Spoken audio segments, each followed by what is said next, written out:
आज हमारा टॉपिक है विवाह में देरी। इस विषय में हम लोग अक्सर सुनते हैं कि माता पिता बहुत चिंतित रहते हैं कि हमारे बच्चे का विवाह कब होगा, क्यों इतना डिले हो रहा है। मेरी बेटी इतने दिनों से उसके रिश्ते आ रहे हैं, नहीं लग रहे हैं, सक्सेस भी हैं, नौकरी भी कर रहे हैं, उनका अपना व्यवसाय भी है, फिर भी विवाह में उनके देरी क्यों हो रही है। बहुत सारे कारण हैं, लेकिन जैसे कि इस पे हम जानेंगे कि दिक्कत कहाँ से उठती है ज़्यादातर। सबसे पहले जैसे एक नॉर्मल कुंडली हम काल पुरुष की लेंगे। जैसे आप सभी इतना ज्योतिष जानते हैं कि आपको ज़्यादा समझाने की आवश्यकता नहीं पड़ी। हम लोग एक चार्ट बना लेते हैं जिसमें हमें अच्छे से पता चलेगा कि हमारे कुंडली का जो 7वां हाउस है, ये D1 चार्ट है। जैसे कुंडली का जो 7वां घर होता है उसको हम विवाह का घर बोलते हैं, 7th हाउस। अब जैसे इसको मेष की कुंडली मान लेते हैं काल पुरुष की, तो यही चीज अगर कोई लड़की हैं तो उनका भी यही है, लड़के हैं तो भी उनका यही है। लड़की के विवाह के कारक बृहस्पति को माना गया है और जो पुरुष है उनके विवाह का कारक शुक्र को मारा गया। तो जिस प्रकार से हम जानेंगे कि हमारे विवाह में डिले क्यों होता है, तो आइए जान लेते हैं। सबसे पहले आपको मैं अपने बारे में बताऊं कि नमस्कार दोस्तों, आपका स्वागत है मेरे एस्ट्रो धनुषधारी के इस YouTube चैनल में। आपका ज्योतिष मित्र हूं, कह सकते हैं। अभी तक तो मैं ऑफलाइन ही था, अब ऑनलाइन धीरे से ही प्रवेश किया है।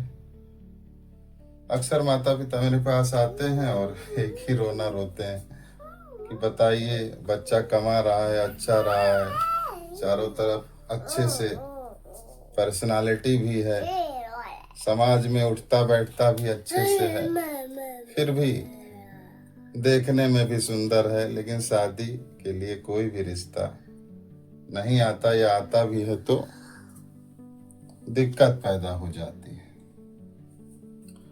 कहीं बात चलती है तो आखिरी वक्त पर रिश्ता टूट जाता है। तो जो मेरा ये शुक्र इसके स्वामी हैं, विवाह के जो स्वामी हैं, इसको आप अपनी कुंडली में देखेंगे कि क्या आपके घर में भी ऐसा हो रहा है कि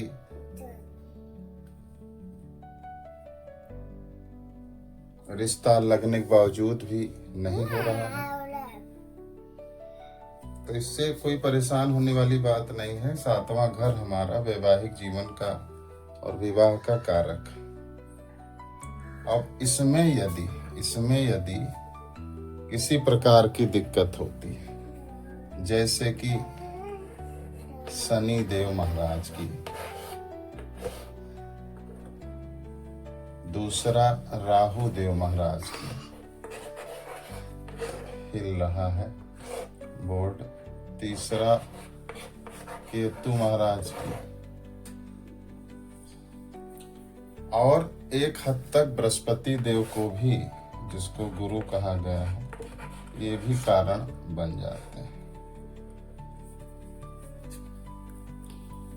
तो जैसे कि हमने देखा शनि राहु केतु और गुरु इस घर में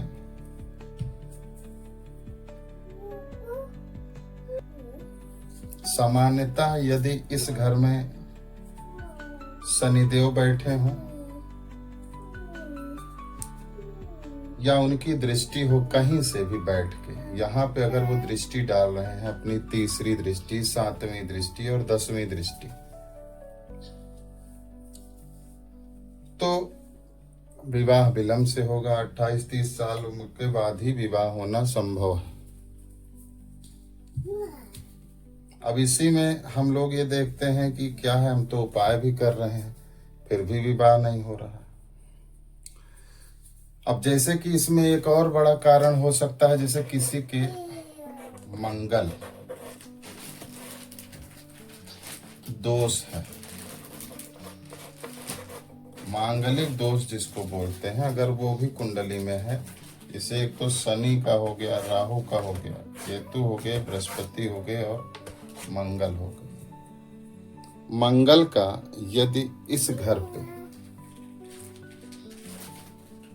या मांगलिक दोष कुंडली में बन रहा है जो विवाह में रुकावटें पैदा करेगा, तो मंगल को आप चेक करिए कि क्या मांगलिक दोष आपकी कुंडली में है कि नहीं है। उसके बाद में तीसरा और सबसे बड़ा कारण है बृहस्पति महाराज, गुरुदेव, या फिर स्वयं शुक्र को ही मान सकते हैं जो इसके स्वामी। इसको भी आप चेक करिए। स्वयं शुक्र को भी मान सकते हैं। यदि कुंडली में शुक्र कमजोर है, पीड़ित हैं, सामान्यतः ये पुरुषों की कुंडली की बात हो रही है क्योंकि शुक्र पत्नी के कारक है। और हमारी बहनें जो हैं, जिनको हम अपनी घर में बेटियां हैं, बहनें हैं, उनके कारक पुरुष हैं विवाह के, तो उनको बृहस्पति को हमेशा मेंटेन रखना चाहिए, गुरु को अपने, और पुरुषों को शुक्र को मेंटेन रखना चाहिए। उसके बारे में भी आगे बात करेंगे कि किस प्रकार से हम लोग अपने इन ग्रहों को अच्छा कर सकते हैं। लेकिन अभी है कि रुकावटें क्यों आती हैं, विवाह डिले क्यों हो रहे हैं। तो जैसा कि है बृहस्पति या शुक्र अगर कमजोर है, क्योंकि देवगुरु बृहस्पति कन्याओं के विवाह के कारक ही हैं और शुक्रदेव पुरुषों के, तो ये आप जरूर चेक करिए क्या इनकी डिग्री कमजोर है, ये क्या इनके ऊपर किसी ऐसे ग्रह की दृष्टि है जो इनके मित्र नहीं है, क्या ये किसी गलत राशि में बैठ गए हैं या पीड़ित अवस्था में है। इन सब चीजों पर गौर करना बहुत जरूरी है। शनि हमको डिले देता है, राहु जल्दबाजी भरे फैसले या भ्रम दे देता है। जिस प्रकार से हम जानते हैं कि गुरु अत्यधिक ज्ञान दे देते हैं,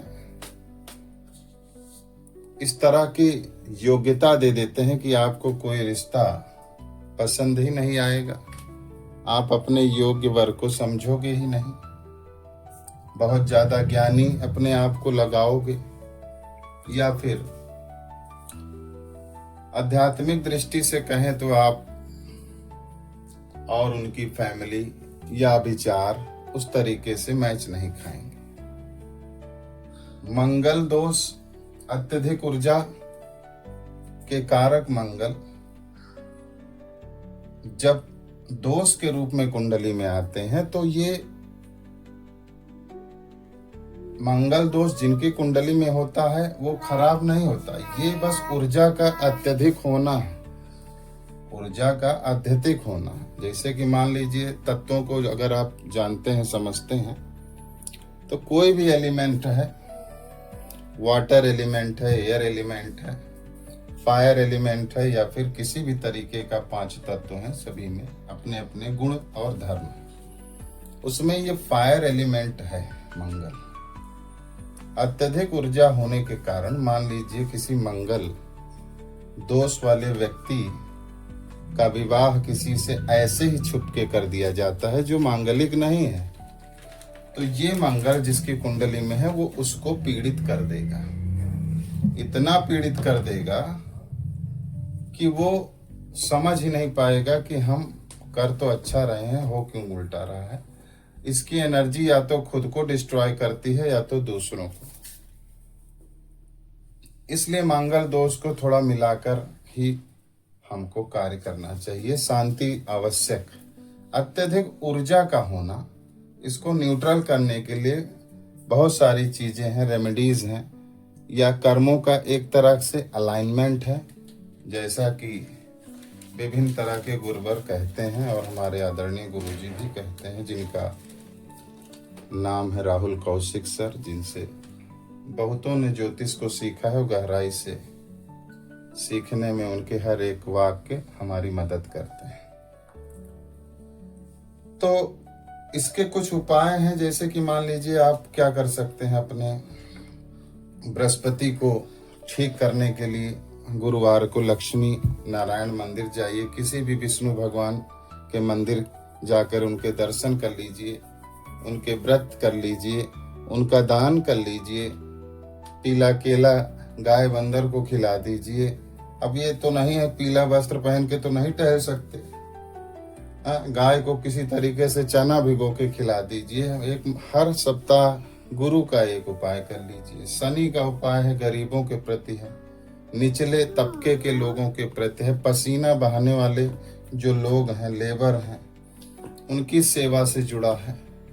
राहु है सफाई कर्मी वाले जितने भी लोग हैं।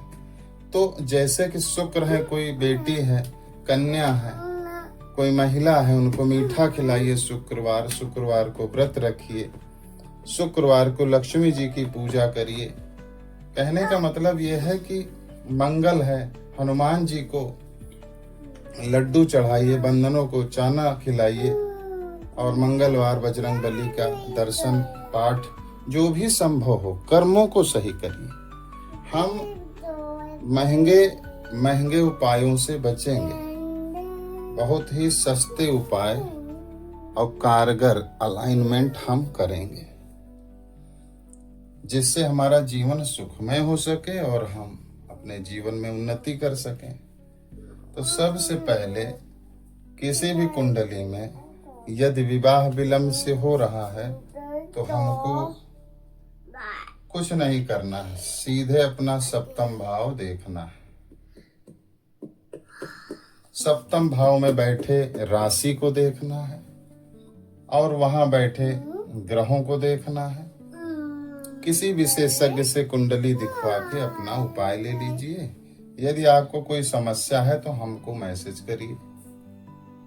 मेरा नंबर स्क्रीन पे भी मैं दे दूंगा, डिस्क्रिप्शन में भी है, आपको व्हाट्सएप पे भी है। पहले आप अपने बारे में जानिए, क्योंकि ज्योतिष क्या है? ज्योतिष कर्महीनता नहीं बताती है।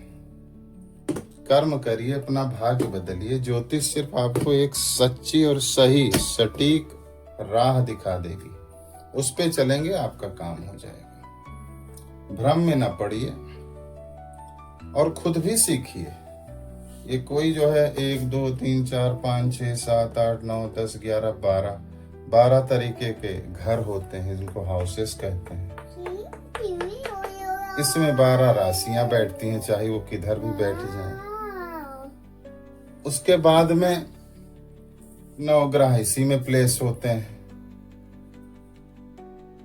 नक्षत्र भी ग्रहों के आप इसी में ही देखते हैं। तो कहने का मतलब यह है कि हम अपने जीवन में किसी भी कठिनाई से अगर चल रहे हैं, विवाह नहीं हो रहा है, तो हमको कभी भी निराश होने की आवश्यकता नहीं है।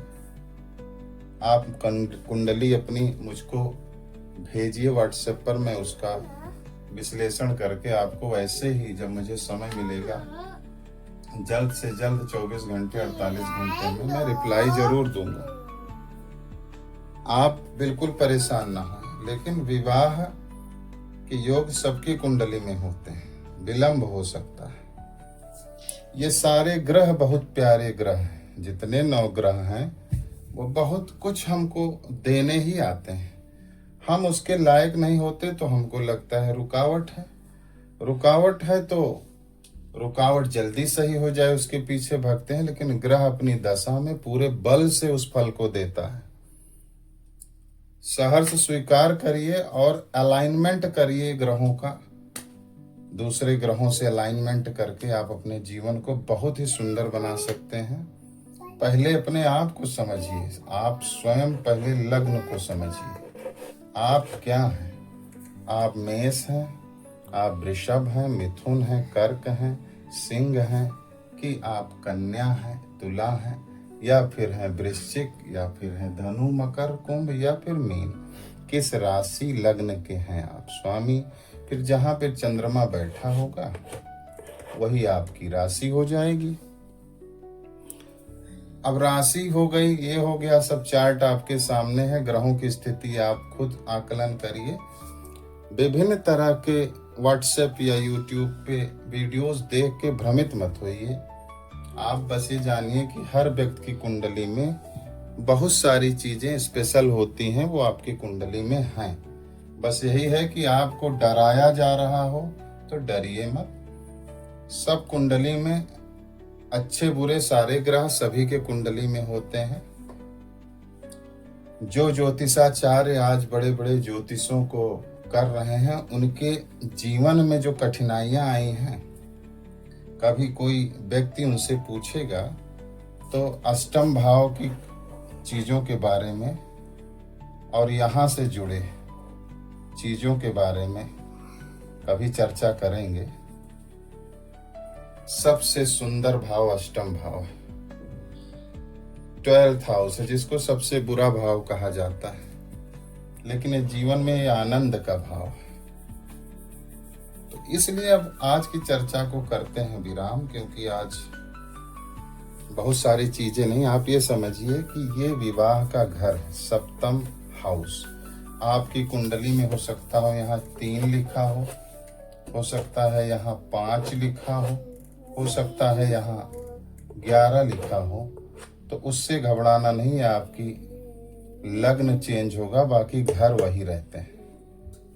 लग्न में राशियां चेंज हो गई, लेकिन हाउसेस और हाउसेस के जो फल हैं वो वही रहते हैं। तो अब मुझको दीजिए इजाजत। आपका बहुत बहुत धन्यवाद। आप हमारे वीडियो को ज्वाइन करिए, लाइक शेयर सब्सक्राइब करिए और नोटिफिकेशन बेल को ऑन करके प्रमोट करिए, ताकि बहुत गहरे गहरे विषयों पर आपका समर्थन कर सकें, आपको निराश होने से बचा सकें। ज्योतिष का प्रमुख उद्देश्य है धन कमाना नहीं, ज्योतिष का उद्देश्य है लोगों को राह दिखाना। ये एक तरह का साइंस है और साइंस को सबको जानना चाहिए। ये आडंबर नहीं है, ये रियल साइंस है। चाहे वो वैदिक एस्ट्रोलॉजी हो, न्यूमरोलॉजी हो, किसी प्रकार का अकल्ट है, ये एक शोध का विषय है। बस ये है कि इसमें लोगों की रुचि सिर्फ लाभ से जुड़ गई है कि मेरा लाभ, धन कहाँ से हमारा धन बने ताकि हम सुखी हो सके। बाकी उनको किसी चीज से मतलब नहीं है। मतलब रखना चाहिए हर व्यक्ति को, हर व्यक्ति से प्रेम से रहना चाहिए। तो ठीक है, हमारे प्यारे भाइयों और बहनों या फिर श्रेष्ठ जन, सभी का आशीर्वाद लेते हुए आपसे अनुमति लेते हैं। जय श्री राम।